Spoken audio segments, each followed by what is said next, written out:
Bună ziua, doamnelor și domnilor! Bine ați revenit la o nouă ediție a știrilor Diaspora TV Elveția. Aici Camelia Căpraru. Acestea sunt titlurile ediției. Guvernul elvețian și-a dat acordul pentru ca agresorii violenței domestice să fie monitorizați cu dispozitive electronice fixate la încheietura mâinii sau la gleznă, care să le monitorizeze mișcările. Cantonul Berna a organizat diferite locații unde se poate face vaccinarea împotriva coronavirusului mai rapid.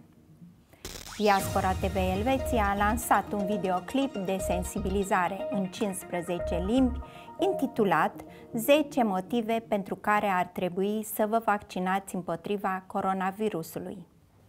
Pentru a motiva comunitatea, astăzi vom prezenta povestea de succes a doctorului Lucian Stroie. Participare românească în cadrul proiectelor de integrare din cantonul Fribourg.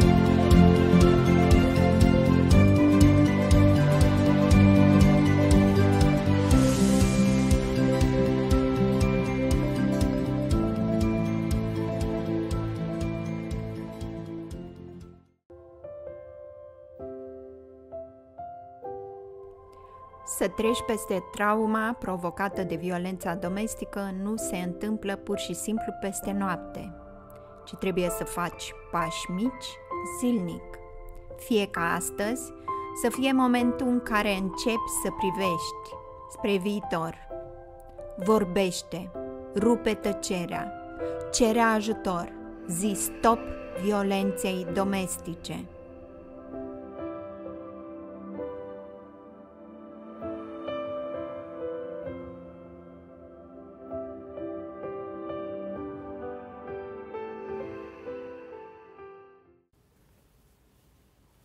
Guvernul elvețian a salutat propunerea de program pilot la nivel cantonal pentru a le oferi victimelor violenței domestice dispozitive electronice de alarmă pentru a anunța dacă agresorul se află în apropiere. Guvernul a declarat că utilizarea tehnologiei ar trebui să facă întotdeauna parte din strategia globală pentru combaterea acestui tip de violență. Reglementarea va intra în vigoare la 1 ianuarie 2022 ca parte a unei legi privind protecția victimelor violenței domestice. Fiecare canton va fi responsabil de aplicarea măsurii atunci când consideră că este oportun. De asemenea, guvernul elvețian a aprobat propunerea Diasporei TV Elveția de a realiza programe referitoare la violența domestică în mai multe limbi pentru comunitățile de migranți care locuiesc în Elveția. Proiectul intitulat Vorbește, rupe tăcerea, obține ajutor, stop violenței, se va concentra pe informații de conștientizare și unde se poate găsi sprijin în cazul în care o persoană este victimă a violenței domestice. Ca parte a efortului cantonului Berna de a motiva persoanele care nu s-au vaccinat să facă acest lucru, a organizat diferite locații mai aproape de dumneavoastră, unde acest vaccin poate fi făcut. Vizitând acest site, veți avea acces la toate adresele de contact ale centrelor de vaccinare. De asemenea, puteți scana acest cod QR pentru a accesa lista și alege centrul cel mai apropiat de dumneavoastră. S-a dovedit că vaccinarea este în continuare cea mai eficientă modalitate de a încetini răspândirea coronavirusului. Gemeinsam aus der Pandemie. Der Kanton Bern impft neu bei IKEA Lissach, im Panorama Center Thun, im Shoppyland Schönbühl und im Westside Bernbrünnen.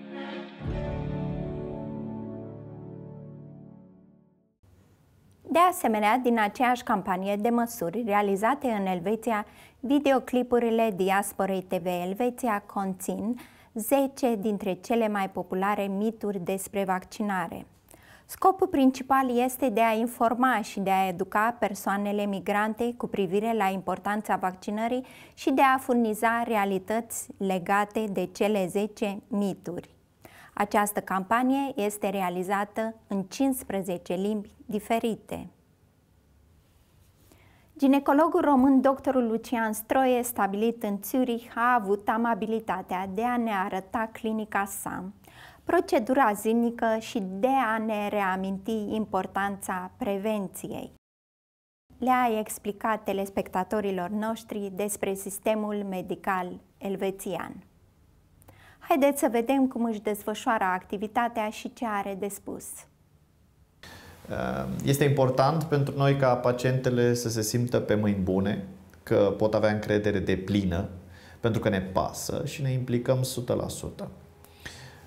Acoperim în general tot spectrul ginecologic și obstetrical, partea de ambulatoriu și operații, de la cele mai mici intervenții până la cele mai complexe operații oncologice. Urmărirea sarcinii și asistența la naștere, operații estetice, ginecologice sau intervenții laser. Vă spun că nu există oameni perfect sănătoși. Aceste controale se fac de rutină, se fac o dată pe an. Nu este atât de complicat să mergi la control o dată pe an și să-ți rupi din timp 20 de minute pentru sănătatea ta. Nu amânați controalele de rutină. Depistate la timp, orice problemă poate fi rezolvată mai ușor fără să dezvolte complicații. Dacă sunteți și dumneavoastră un expert, puteți fi un model pentru comunitățile noastre. De aceea puteți să ne contactați pentru a obține mai multe informații. Cu ocazia sărbătorilor de Moș Nicolae și Crăciunului, Asociația Culturală și Caritabilă Acrosuis din Friburg a colaborat prin directorul artistic al asociației Adrian Rachieru în cadrul proiectului Noi, reînnoiți ai Comisiei Federale pentru Migrație EKM, la punerea în scenă a spectacolului despre o poveste privită prin ochii migranților care trăiesc în Elveția. Evenimentul face parte din programul de integrare al Înaltei Școli de Muncă Socială, Înaltei Școli Speciale din Elveția Occidentală și cantonului Friburg. Evenimentul a urmărit să ne arate coeziunea dintre diferitele naționalități care locuiesc în Friburg și a avut ca obiectiv integrarea acestora. Spectacolul a avut un impact pozitiv și a reunit un public larg, sala fiind plină. După amiaza s-a finalizat cu un mic concert de bucium susținut de către grupul Alpilor într-o atmosferă tipic de iarnă. Reprezentanții Ambasadei României la Berna au fost de asemenea prezenți la eveniment. Haideți să vedem imaginile culese pe parcursul evenimentului și să îi ascultăm pe organizatori și pe participanții prezenți.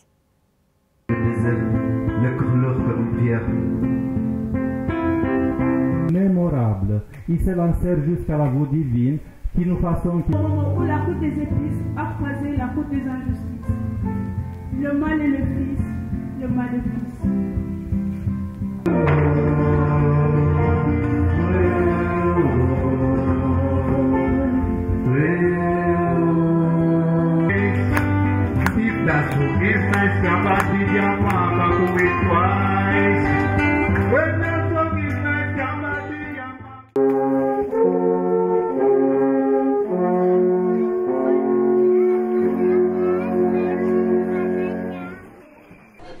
Eu fac parte din asociația Acrosuis din Friburg și organizăm foarte multe evenimente în Elveția, în special în cantonul de Friburg, împreună cu Elena Duf, președinta noastră. Deci am fost aleși pentru acest spectacol care este dedicat Sfântului Nicolae din Friburg, care este și patronul acestui oraș. Deci noi suntem încântați de a putea reuni profesioniști din Elveția și de migranți A fost un spectacol cu povești și cu cântece și cu jonglaj, care a avut succes și care va continua să se joace până la sfârșitul lunii decembrie.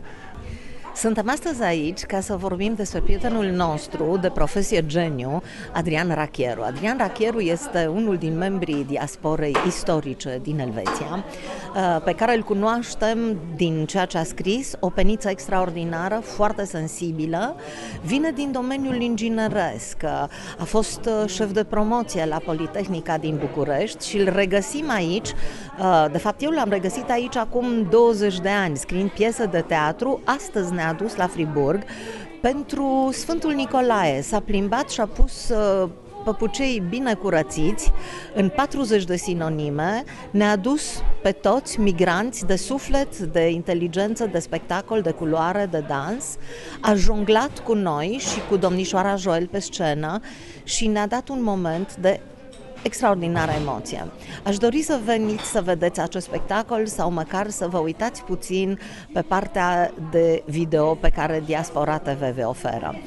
Cora Saurer pentru Diaspora TV, fondatoare Rochance, de 33 de ani aici, Diaspora Istorică Elvețiană. Acum aș vrea să vă reamintesc ce s-a mai întâmplat pe parcursul lunii.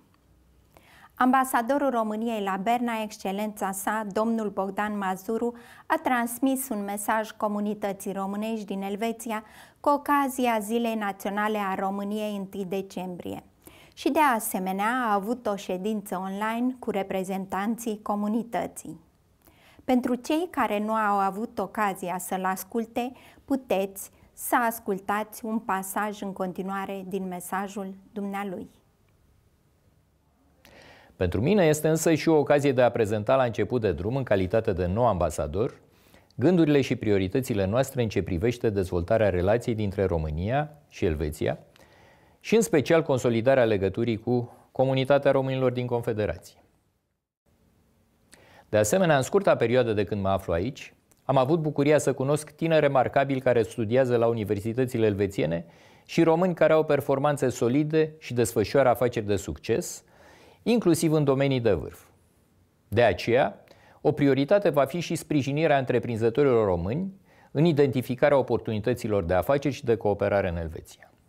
Grupul European pentru Tratamentul SIDA, AIDS Action Europe și Forumul Societății Civile din Uniunea Europeană privind HIV și SIDA, hepatita și tuberculoza, în colaborare cu Centrul European de Prevenire și Control al Bolilor, pentru a înțelege experiența și stigmatizarea persoanelor afectate în Europa și Asia Centrală, invită aceste persoane să răspundă la sondajul următor. De asemenea, se poate scana codul QR pentru a participa. Dragi telespectatori, vă mulțumesc că ați fost alături de noi la o nouă ediție a știrilor Diaspora TV Elveția și de asemenea că ne-ați fost alături pe parcursul anului 2021. Vă doresc sărbători fericite alături de cei dragi și un an nou înbelșugat.